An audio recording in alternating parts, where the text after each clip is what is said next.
What's up? This is Wayne Lozinak from Hatebreed, and you're listening to Thunder Underground. Welcome to episode 310 of the Thunder Underground podcast. Trent and Jason here as always. This time, we can say, along with our third member of Hatebreed. Right, that's pretty cool. Yeah, very cool. Wayne Lozinak is here with us to talk about Hatebreed's brand new album, Way to the False Self, that came out in November. If you're new to us here, that was a part of our top 20 countdown here just a couple weeks ago from 2020. We considered it one of the top 5 albums, actually. Oh, yeah. Definitely look into that if you have not yet. But if you're here, I'm guessing you probably have at some point. But we'll get into all that with Wayne and several other things we want to talk about. But first, we got to let you know who we're sponsored by. And I say we start with Hella Hot Sauce, since that has a Hatebreed connection in it itself. Definitely. There's definitely a tie-in. Yep. Hella Hot Sauce is a company located out of the San Francisco Bay Area. They make small batch artisan hot sauces. They've got a good selection that you can check out at HellaHotHotSauce.com. You can order stuff right there from wherever you're at. Or if you're on the West Coast, they sell them in a lot of stores out there in California. So check out that. I'm sure you can find the locations there on their website. They do collaborations, and they have done one with Ghoul called Brain Jerk, and they've done one with Frank from Hatebreed called Florida Frank's Florida Heat. And we've got some of that, and it's freaking hot. And in fact, Yeah, it is. I ate some just 2 days ago.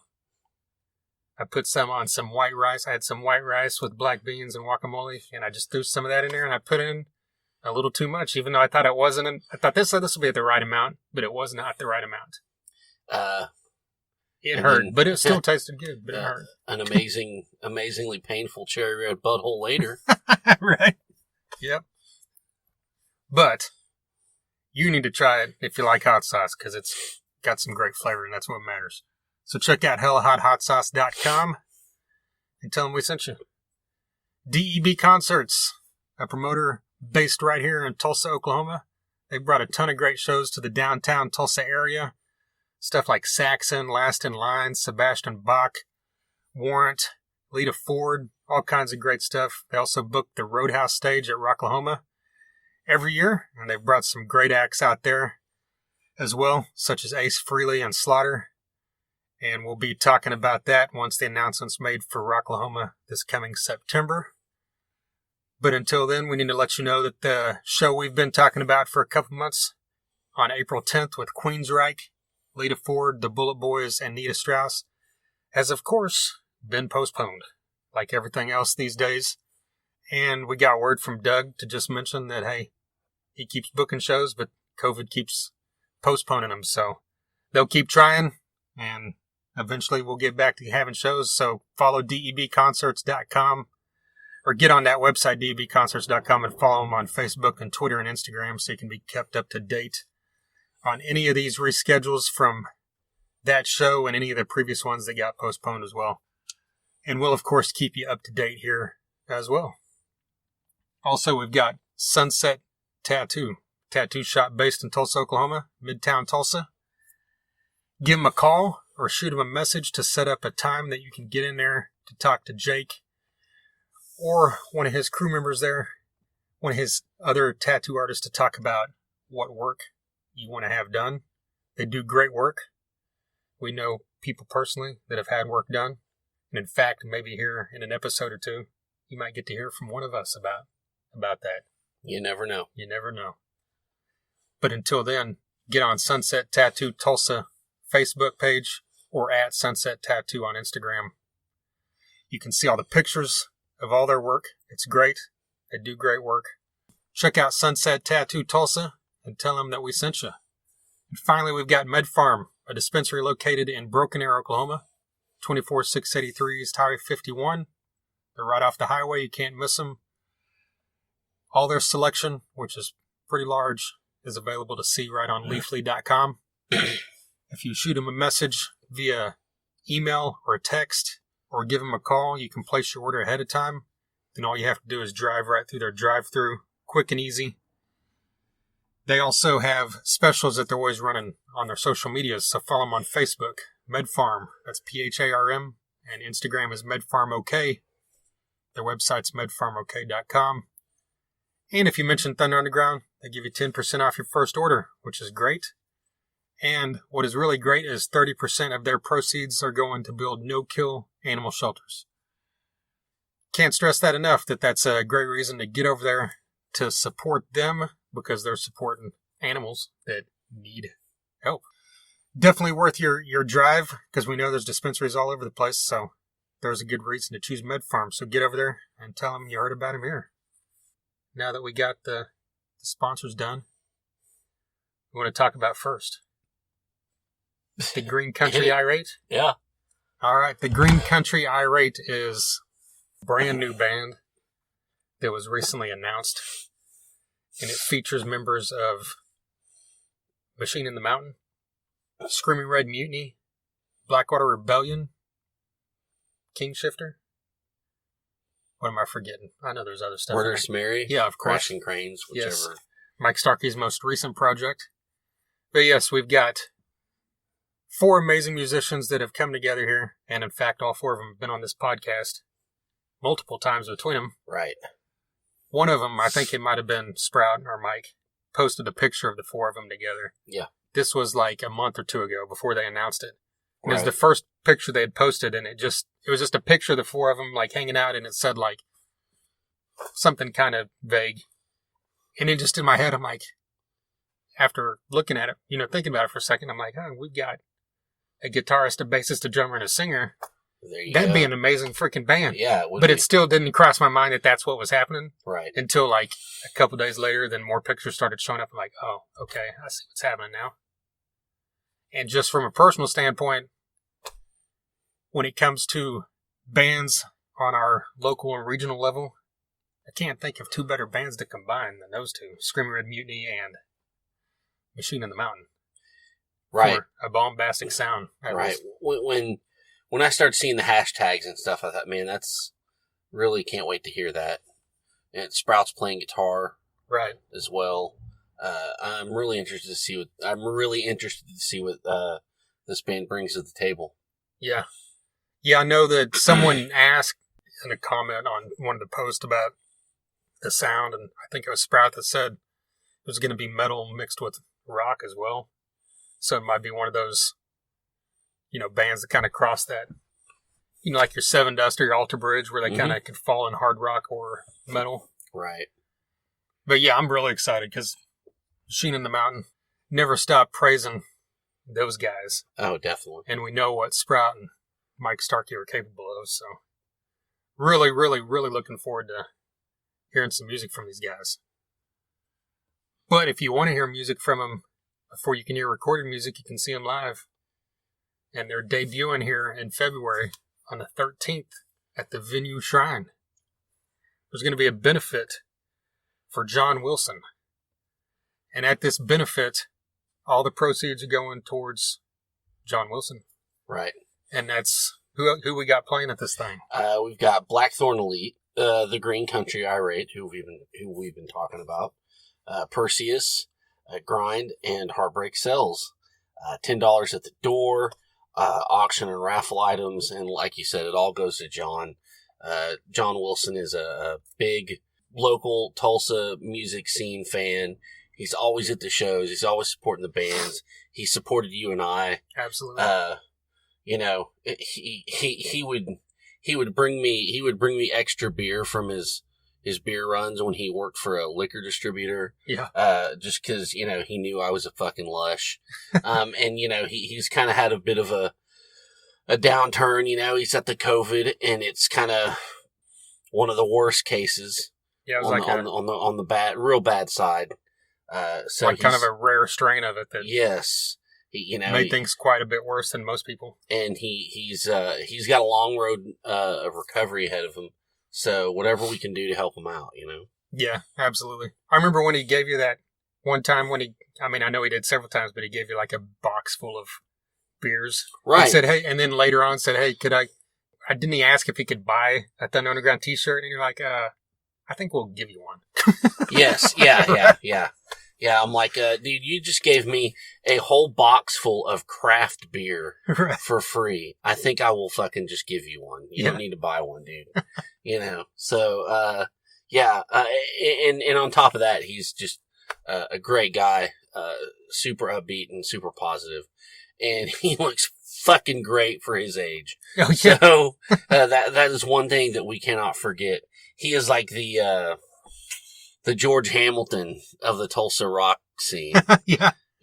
So, yeah, I was surprised when I found out how old he was. I thought he was younger than me. And yeah. He's like Sammy Hagar over here. He's going to be like 73 and looking better than us at 43. Yeah. So anyways, we love you, John, and the show's all for you. So it's going to be good stuff. Yeah. And like you said, absolutely. All my experiences hanging out with him, one of the nicest dudes you can hang out with. So. Definitely. Get out there and support this thing. Venue Shrine. Big shout out to Steve Murdoch for putting this thing together. And of course, Donnie Rich for always being Donnie Rich has always been a big supporter of benefits in the Tulsa scene. Right. Anytime that something like this comes together, whether it be from Steve or anyone else, Donnie Rich always offers up the venue and the proceeds from the door and everything. So a huge shout out to the Venue Shrine and Steve Murdoch for putting this bad boy together, and to all these bands that are participating.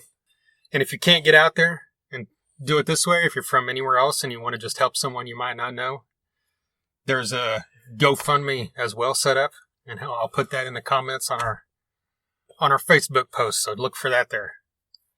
All right, is there anything else you want to shout out before we jump into the... I think that's it, really. Yeah, we didn't really have anything down per se. I just didn't know if you had anything running through your head.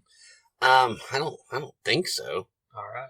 I don't know. I've been listening to a lot of Deep Purple lately. That's cool. And that's kind of... Should we...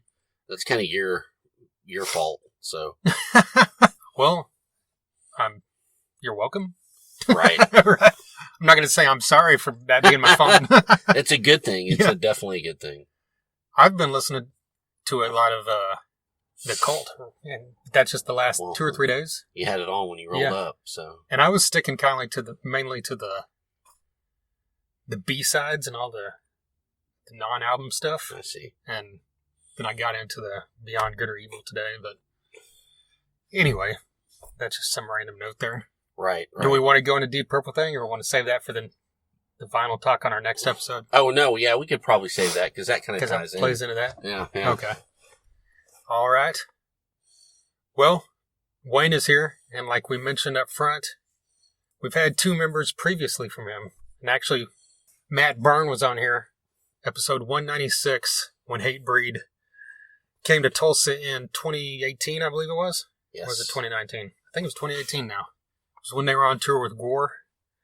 We got to sit down with Matt Byrne for a cool talk, and then flash forward to 2020 in the pandemic, just about a month or so before the album was supposed to come out. In May, Florida Frank joined us to talk about all that great stuff and a ton more. And then here we recorded this one with Wayne right before the album was released at the end of November. So this was, we're on about a month and a half ago. But some cool stuff here from Wayne, talking about the album, talking about solos. On your side, on a personal standpoint, you got to talk to a guitarist from a band you love about the guitarist from your favorite band. Whenever Right. he kind of jumped into some Kirk Hammett stuff there for a minute. Oh, totally. Yeah. Yeah, that was great. I mean, and that's one of the reasons, I love Hatebreed so much is, they've got that East Coast hardcore thing going on, but they'll also throw in some thrash, and they'll throw in some solos. Yeah. It's really just the best of both worlds. I think we get that from Wayne, as he kind of talked about, he's a thrash guy Right. himself. And I'm sure they all are at some point. You can hear that on For the Lions. They've also, they're all big Slayer fans as well, that kind of thing. But Definitely. doesn't need to be stated probably, because we've said it and everybody knows it if you listen to metal. But Hatebreed is kind of like they've got they're the biggest hardcore band of all time, probably, right? I think so. Just as far as as far as name and draw and sales and all that. And they're the bridge band, for guys like us who were, deep into metal years before we were hardcore. Oh, yeah. And a lot of guys, it's the other way around.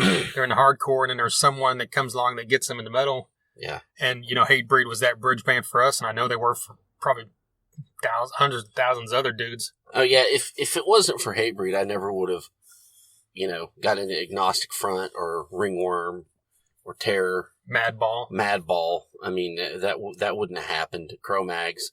So, I mean, Can you imagine a life where you didn't know who Vinny Stigma was? Yeah, it's a sad existence. It really is. And I'm not one of those guys, like, I've been down with AF since, the start. Yeah. I'm not gonna bullshit, You should be, bro. I got an AF tattoo on my back right now. Right, yeah. I've been a metalhead all my life, and also, I go through all these strange fucking periods where I want to hear metal with singing, or I don't want to hear metal with singing. I just want to hear guttural vocals, or I just want to listen to hair metal, or I just want to listen to old country. And, for so many years, this shit has just, passed me by. And so in the last 10 years or so, it's really opened up in that kind of area. And it's I'd say 99% because of Hatebreed. Yeah. Yeah, I'd absolutely echo everything you just said. Right. Yeah. And they're unbelievable live. And it's to the point now where I got to a point one day where I listened to every Agnostic Front record in the span of a day. Wow. So that's how much I love that band now. Yeah. And you're buying cassette tapes from them. Right. Yeah. I mean, come on. Can't go wrong. Anyways. And, we've mentioned it a couple times here, but can't stress enough. Support bands like this. Weight of the False Self is out now, and we're not just saying this because Wayne is on our podcast. Listen to our best of 2020 episode from a few weeks ago, episode 307, or we did a YouTube review of Weight of the False Self. Like, I believe, and I think Jason agrees, this is their best album in the last several albums. Oh, yeah, I think so. And it's just, I don't dislike anything they've ever put out, but this would just hit on another level to me, and I know you've said the same thing. Yeah. So definitely check out Weight of the False Self. It's out everywhere. And let's get into this. Here's Wayne Lozinak from Hatebreed.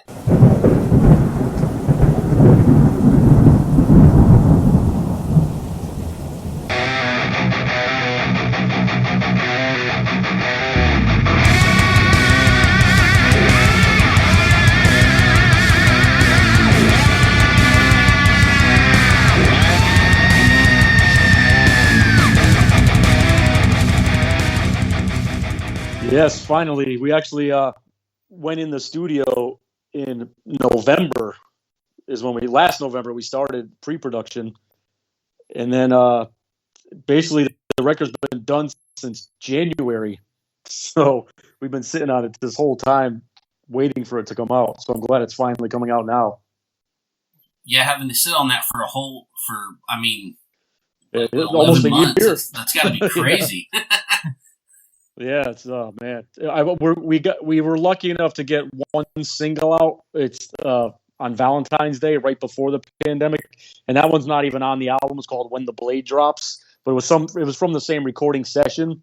So at least we got something out before everything just shut down.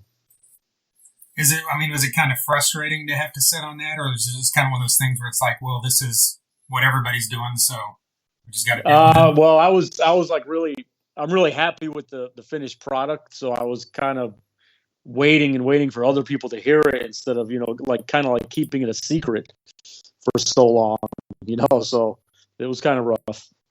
This hit me personally, and just the way that it hadn't hit me. It's like maybe it was meant to at the end of this year when everything's been going on just so crazy, but it just seems like I don't know. It seems like a sigh of relief almost after this year. I don't know.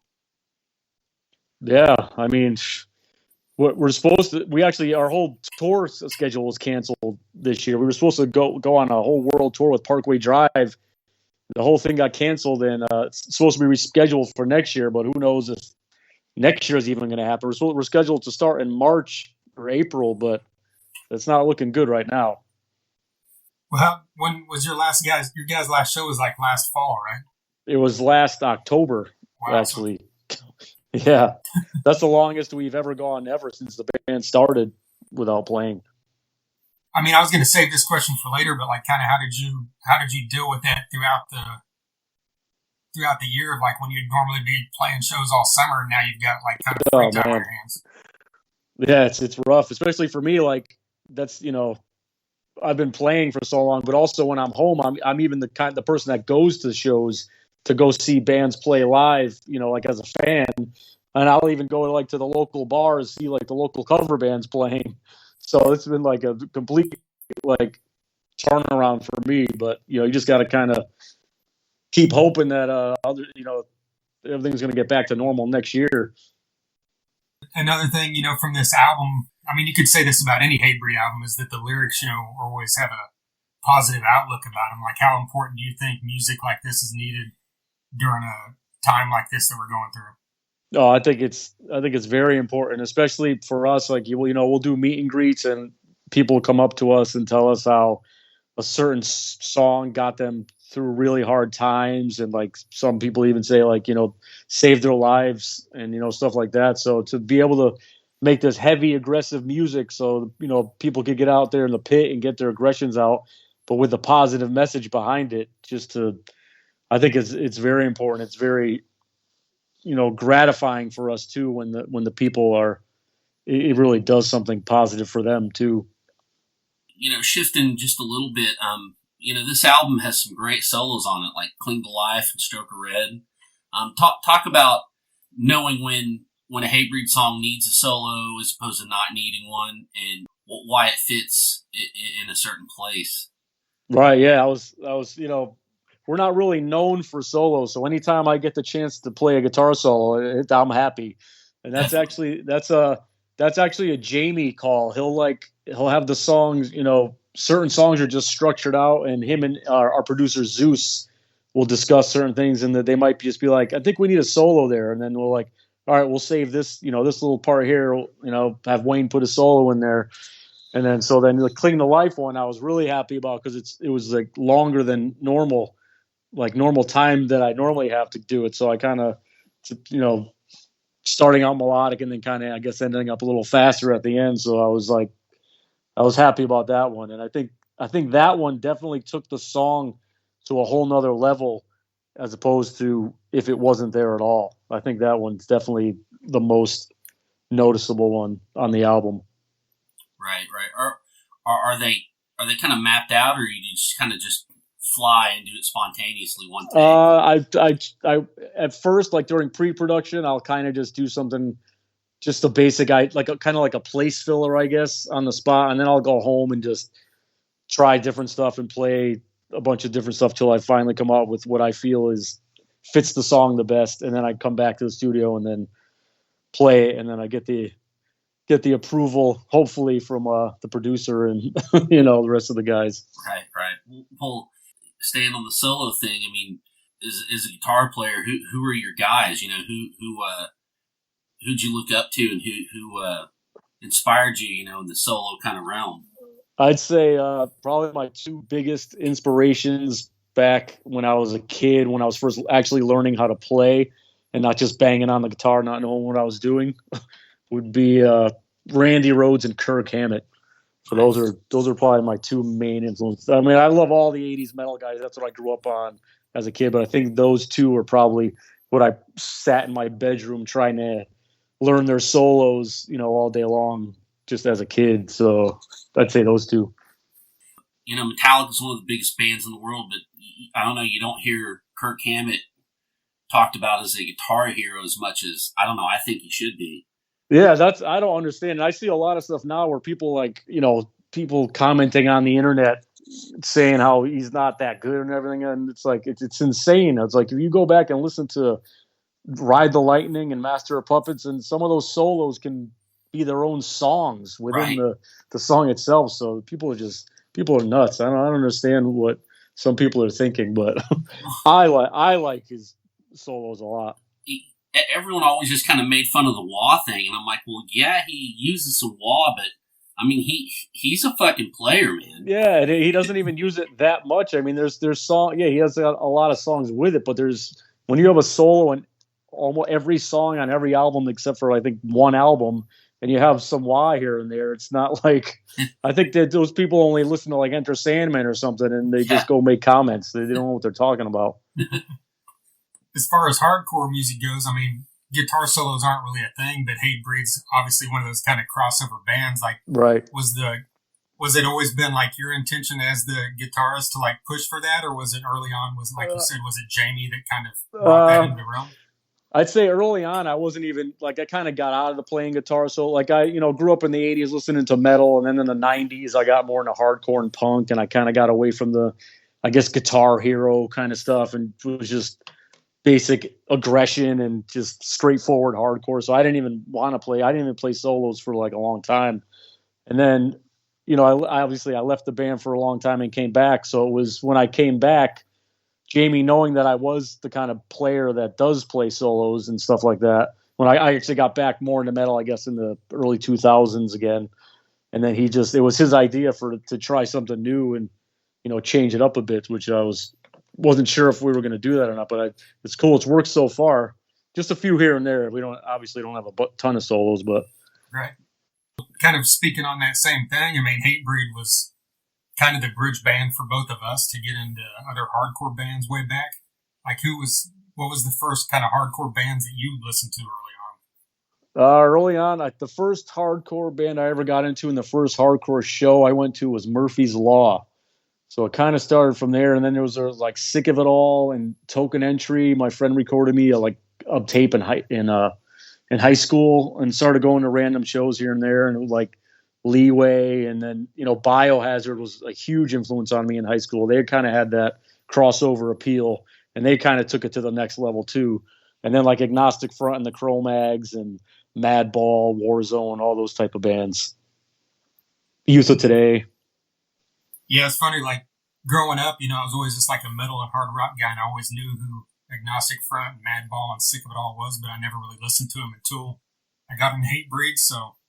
Yeah, I think Biohazard kind of did that for a lot of people early on, where they bridged the hardcore and metal scenes together, because you'd go to their shows and you'd see the mixed crowds, and they would play with local hardcore bands, and like Marauder, I saw them with way back in the day, but then they'd go and play with like Pantera and Slayer. So I think Hatebreed's almost like a continuation of what they were doing, except without they had like more of a hip hop influence to them than we do.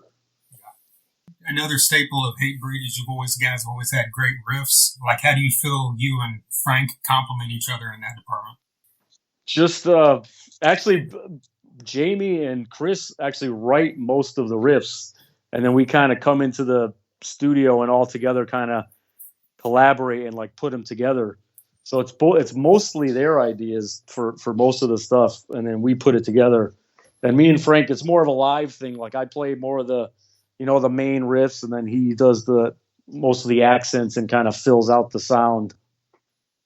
We had Frank on here before, and we've had Matt on as well, and we've asked both of them this question, which you've probably been asked before yourself. But if there was a For the Lions 2, is there anything that you would definitely want to see included on it? Oh man, there's so many.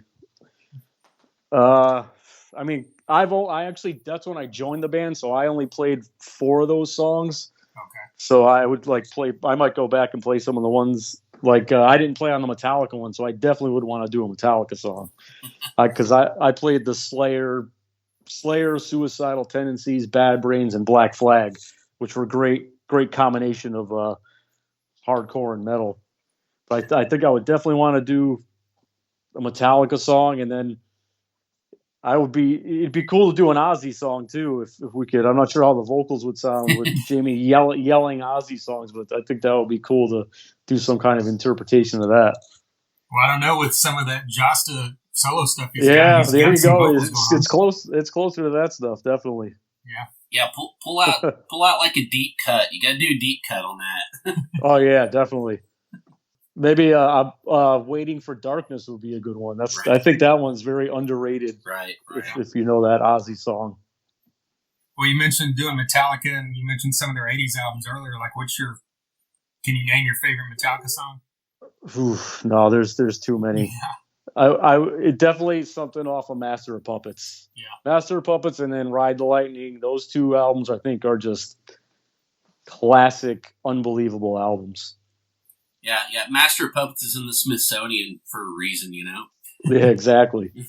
And it's to think how I can't believe how big they got from back then, because back then you would have never thought, the guys wearing jeans and T-shirts yelling and playing this fast music would be bigger than all the 80s like glam bands that were selling out arenas back then. So it's kind of amazing to see where they went to and still going. Yeah. Outside of the music realm, like this year during the pandemic, have you spent your personal time? Well, actually, I don't know if you know, we've actually came out with our own beer. So we had something come out during the pandemic at least. So that we were working on that, doing stuff with that. And then we actually had a couple socially distanced events where it was kind of like a beer tasting / meet and greet kind of thing locally at the local brewery in Southington, Connecticut.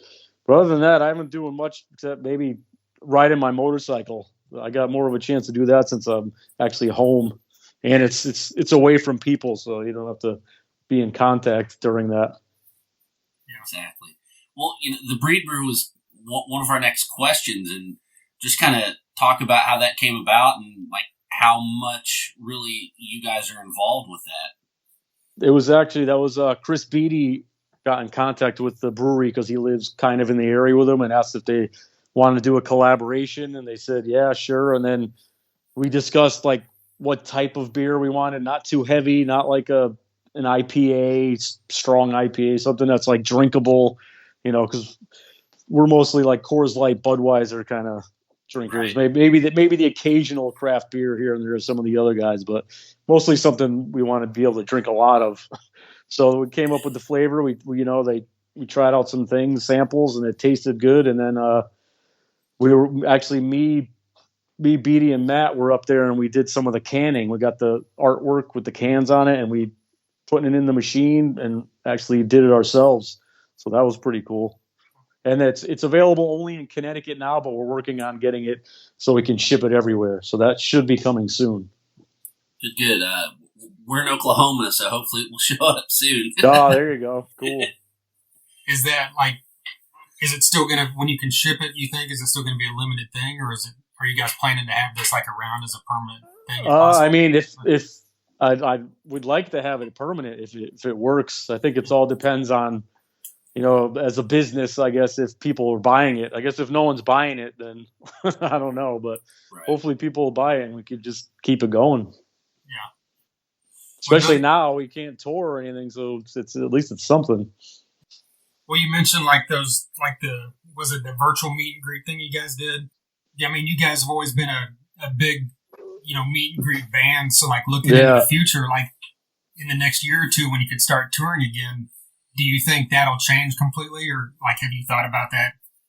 Yeah, I think there's not going to be so much physical contact, I guess you could say, but that's all. I guess it all depends on the vaccines and what happens and everything. It's hard to really say. I hope everything could just get back to normal, but it's not looking too promising at the moment.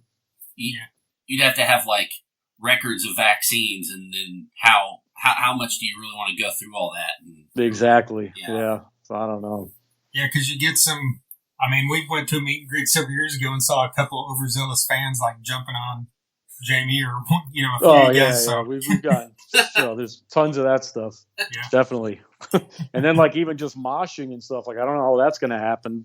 Right. If you're supposed to stay away from people, it's our shows are not going to be the same if we can't do that. That's part of the whole experience is the crowd, the aggression of the crowd and feeding off the band and the connection and everything. So we're not the type of band where you just sit in your seat and stare at us. Right. Yeah. Yeah, it's kind of like, I mean, you don't really see live streams from a lot of hardcore bands because it's kind of, the energy's not there, That's what we're thinking. Like it's a possibility, and I would be open to do it if that's all we have, but it's definitely not the same. Right. Cool, man. We'll really love the new album and really looking forward to this coming out. And thank you for joining us. Cool. Thanks, guys. There you go, Wayne Lozinak of Hatebreed. A huge thank you to Tim of Adam Splitter PR for his continued support of our podcast. And of course, a massive thanks to Wayne for taking some time out there to give us a call and talk about everything Hatebreed's got going on with Weight of the False Self and some other stuff there as well. Very fun. Like we've mentioned up front, he's the third member of Hatebreed to be on this podcast. So check out episode 260 with Florida Frank and episode 196 with Matt Byrne. And like we mentioned, I don't know, a couple months ago, probably right after we did that, Wayne, if you're listening, let Chris and Jamie know that they're on the fucking clock. Right, we're coming for them. We need to complete a band, you know? Have we done that yet? As far as national acts go, like this, I don't think so. Well, Kicks they all kind of chimed in, right? Yeah, I guess. But that would be... Or you mean like a one-by-one thing? Yeah. Like, or just like if they're the intended guest. But I guess Kicks that's a good point. Yeah. Because they all chimed in, and even the Crowbar, when we did that one, they all chimed in. Right, yeah. Well, except for Todd, but... Yeah. Well, he had left at that point. No, that new guy was there, right? No, he was... Or he had just came back. Yeah, he had just came back, and we got in there, and he gave us all dirty look and closed his curtain of his bunk. Oh, that's right. So, I don't know. But we did get some love from Matt and Tommy. Yeah, definitely. Yeah, so. And hey, that's a good segue into this. If you're a Hatebreed if you're a Hatebreed fan and you want to check out those other 2 episodes we just talked about, we've also had some other ones you might want to check out. Kirk Winstein, you know, he's been in a band with one Jamie Josta, right, called Kingdom of Sorrow, and he's been on here twice. We've also had Jimmy Bauer from Down and I Hate God and Superjoint. We've had on Steven Taylor from Superjoint and Phil Anselmo and the Illegals. We've had on guys from Seven Dust, Death Angel, Testament, Megadeth, Kiss, hell, heavy, the Black Dahlia Murder, right, Devil Driver, Helmet, Typo Negative, Life of Agony, a long-ass list that also includes, if you like glam metal, there's a ton of those in there as well. So. Man, think about every band. Most of them, we've had at least one person from them on here. Yeah, from that era now? Right. Yeah. I mean, it's been enough where I can safely say almost say that, yeah. I can feel confident saying, think of a band and, Except probably. For Poison and Bon Jovi, I think we've hit almost. We've had Def Leppard members, we've had Guns N' Roses members, we've had Motley Crue members now. So Right. Check it all out. TheThunderUnderground.com. All our socials are on there as well. So follow us or like us wherever you pay attention to stuff. Wherever you listen to podcasts, do the same thing. Subscribe so you don't miss any future episodes. The Thunder Underground is our handle on YouTube, so subscribe there as well. Like I mentioned, we had a Hatebreed review for the new album. We've had reviews from stuff from Metallica and August Burns Red, Napalm Death, Saul. Quite a few bit of bands over this past year, so check all that stuff out as well. All right. I think that covers us for another one. So once again, huge thank you to Adam Splitter PR, Wayne from Hatebreed, Hella Hot Sauce, Med Farm, DEB Concerts, and Sunset Tattoo. And until next time. Thunder Underground, y'all.